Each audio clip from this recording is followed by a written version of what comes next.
या ठिकाणी कनेरसरच्या विद्यमान सरपंच सुनीताताई दत्तात्रय केदारी यांनी कनेरसर गावच्या दृष्टीने महत्त्वाचे असलेले दोन विषय या ठिकाणी आझाद मैदानातील आंदोलनासाठी आणले आहेत। आझाद मैदान येथील त्यांचं हे पहिलंच आंदोलन आहे आणि आम्ही ग्रामस्थ या ठिकाणी त्यांच्या आंदोलनाला सक्रिय पाठिंबा देत आहोत।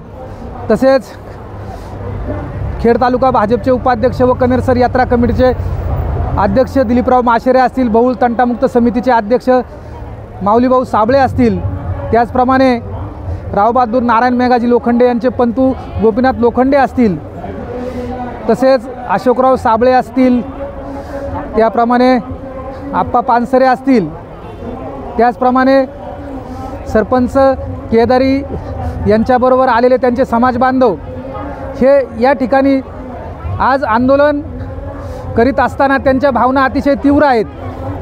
2008 साली कनेरसर परिसरामध्ये कल्याणी ग्रुप व MIDC यांच्या संयुक्त विद्यमाने SEZ आलं। नंतर कालांतराने SEZचा दर्जा रद्द झाला। टप्पा 2 आणि टप्पा 3 मधील क्षेत्र वगळली गेली। परंतु संपादनीकरण करत असताना कनेरसर येथील आदिवासी ठाकर समाजाची सर्व घरं जी आहे त्यांचं संपादन केलं, जमिनी संपादित केल्या, त्यांना मोबदला दिला तोही तुटपुंजा होता। आणि त्यानंतर शासनाने त्यांना घरे बांधून दिली। महसूल खात्याचा असा नियम आहे की एखादा शेतकरी असेल तर त्याला भूमिहीन करू नये, परंतु यांना भूमिहीन केलं गेलं, त्यासाठी कायदा बदलला गेला आणि त्यांना जी घरं बांधून दिली ती 3 गुंठे जागेत फक्त 400 स्क्वेअर फूट मापाची ती घरं बांधून दिली। त्यांचा दर्जा अतिशय निकृष्ट होता आणि त्याबाबत वर्षभर सरपंच व आम्ही ग्रामस्थांनी पाठपुरावा केल्यानंतर MIDC व खेड सिटीच्या माध्यमातून 1.5 कोटीच्या आसपास निधी त्यांनी घरे दुरुस्तीसाठी दिलेला आहे आणि त्याचं कामकाजही सुरू झालेलं आहे। त्याबद्दल आम्ही त्यांचे आभार मानतो। परंतु या ठिकाणी कनेरसर गावाला आज गायरान जागा शिल्लक राहिली नाही। सर्व 450 एकर गायरान जे आहे ते MIDCने संपादित केलं आणि त्यामुळं गावाला जर यात्रा, कुठं सार्वजनिक उत्सव भरवायचा असेल, काही सांस्कृतिक कार्यक्रम करायचा असेल तर खाजगी जागेत भरवावा लागतो।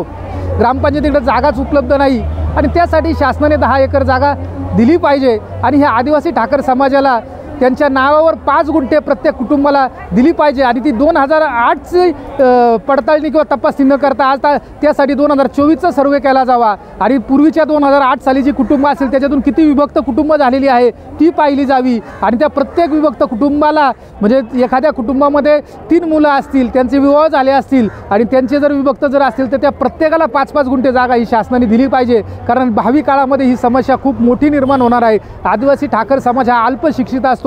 आता सरपंच समजा 12वी पर्यंत त्यांचं शिक्षण झालेलं आहे, परंतु इतर एवढे काही शिक्षित लोक नसतात त्यांच्या समाजामध्ये, त्यामुळे त्यांच्या रोजगाराचा प्रश्नसुद्धा निर्माण झालेला आहे मोठा आणि याबाबत ही जी जागा आहे ती त्यांच्या नावावर झाली पाहिजे अशी आमची मागणी आहे। त्यासाठी आम्ही मोठा पाठपुरावा आज तागायत केलेला आहे। पुण्याच्या प्रादेशिक अधिकारी अर्चना पठारे मॅडम जे आहेत त्यांनी याबाबतची टिप्पणी जी आहे ती MIDC कार्यालयाला पाठवलेली आहे। आम्ही MIDC कार्यालयामध्ये सरपंच असतील, दिलीपराव माशेरे असेल, आम्ही त्या ठिकाणी जे आहे उपमुख्य कार्यकारी अधिकारी डॉक्टर शिवाजी पाटील साहेब असेल त्यांची भेट घेतली, तेथील कक्ष अधिकारी जे उमेश देशमुख आहेत त्यांची भेट घेतली। एवढंच नाही तर 28 तारखेला आम्ही मंत्रालयामध्ये राज्याच्या उद्योग खात्याचे जे प्रधान सचिव आहे डॉक्टर हर्षदीप कांबळे यांच्याशी सुद्धा चर्चा केली आणि याबाबत आमची या ठिकाणी ग्रामस्थांच्या वतीने, सरपंचांच्या वतीने एवढीच मागणी आहे की गावाला 10 एकर जागा जी आहे ती शासनाने यात्रेसाठी वगैरे MIDCकडून दिली पाहिजे आणि याबाबत ग्रामविकास मंत्री गिरीश महाजन यांना आम्ही भेटलो होतो आणि त्यांच्या आदेशानुसार तहसीलदार कार्यालयाने सुद्धा सर्वे केलेला आहे आणि MIDCकडे तशी पड जागा उपलब्ध आहे आणि ती जागा गावाला दिली जावी आणि या आदिवासी ठाकर समाजाला जी आहे 5 गुंठे जागा वैयक्तिक त्यांच्या नावावर करून दिली जावी। हे आझाद मैदानातील आंदोलन हे काही आमचा शेवटचा टप्पा नाही। जर शासनाने ऐकलं नाही तर आम्ही हा जो आंदोलनाचा जो मार्ग आहे तो अतिशय तीव्र करू आणि याबाबत शासनाला न्याय देण्यास भाग पाडू, एवढंच मी या ठिकाणी सांगतो।